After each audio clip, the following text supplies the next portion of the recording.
Every few years, Scrabble's dictionaries are updated with new words to reflect changes in language. Some of these words have a big impact on the game.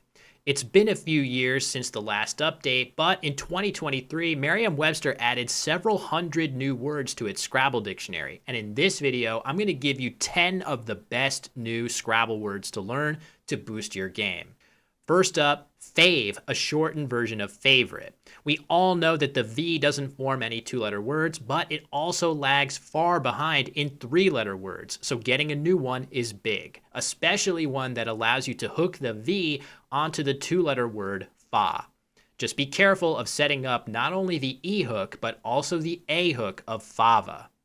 Honorable mention here goes to the similar fam, but the M is already useful in short words, so fam's impact won't be as big.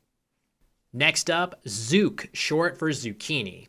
Any Z word is bound to be strong, but zook gets an extra boost from the 5-point K. It'll often be an upgrade over the commonly used zek, allowing you to dump the troublesome U as well. And while you won't often have the Z and K together, when you do, zook will pack a huge punch.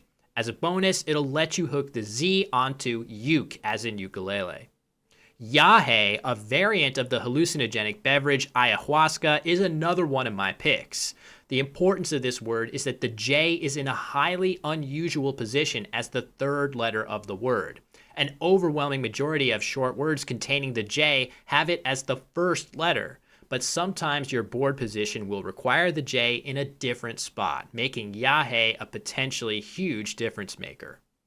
The tasty queso and its plural are the only new Q words less than 7 letters in length. Because the Q is so difficult to use, every new Q word that enters the dictionary is a useful resource you'll want to be familiar with.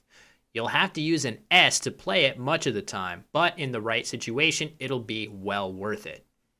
We got words with the Z, J, and Q now, so let's pick a good X word with Botox. The Scrabble board's geometry favors 5-letter words with high point tiles as the first or last letter of the word, and Botox certainly qualifies.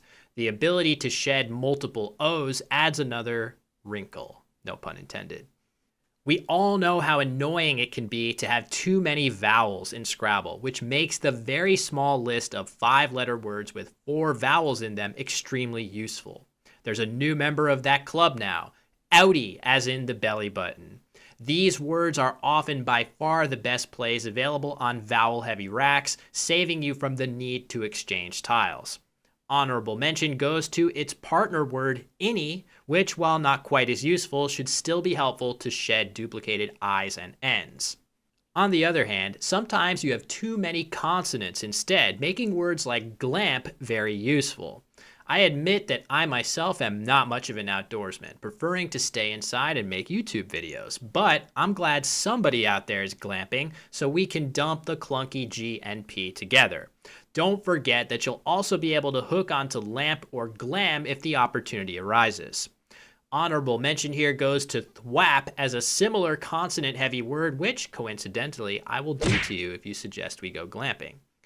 Next up, vacay. We've all been using this abbreviation for years, but it's just now making it in. The V and C are already difficult to use individually, so any word that contains them both together is a valuable one to know. Overlaps with this word will be next to impossible because of that VC combo, but if you can manage to get it onto the board, it'll hit very hard and potentially have strong defensive properties as well. Unsub doesn't actually mean unsubscribe, so don't get any ideas.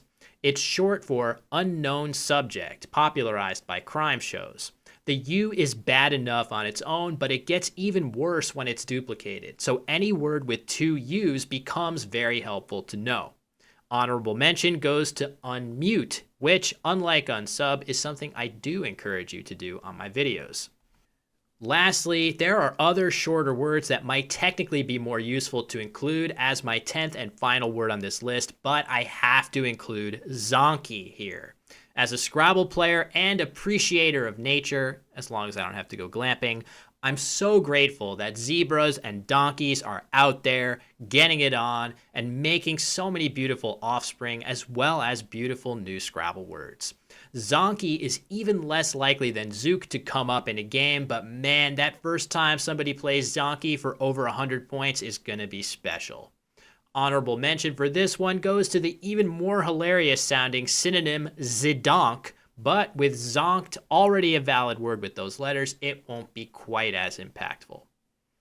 Note that this list focuses on words that are new to all major English dictionaries. So while US players will soon enjoy playing the extremely useful bay, docs, pwn, vax, and Jedi, those words were playable already in the Collins Dictionary used worldwide. So there you have it, my top 10 new words poised to make a big impact on the game of Scrabble. For now, if you're wanting to try these words out, you can play them right now using the Merriam-Webster dictionary in Scrabble Go, but they'll be coming to other lexicons and tournament play in 2024 as well. Let me know if I missed any that you're excited to use, and as always, thanks for watching.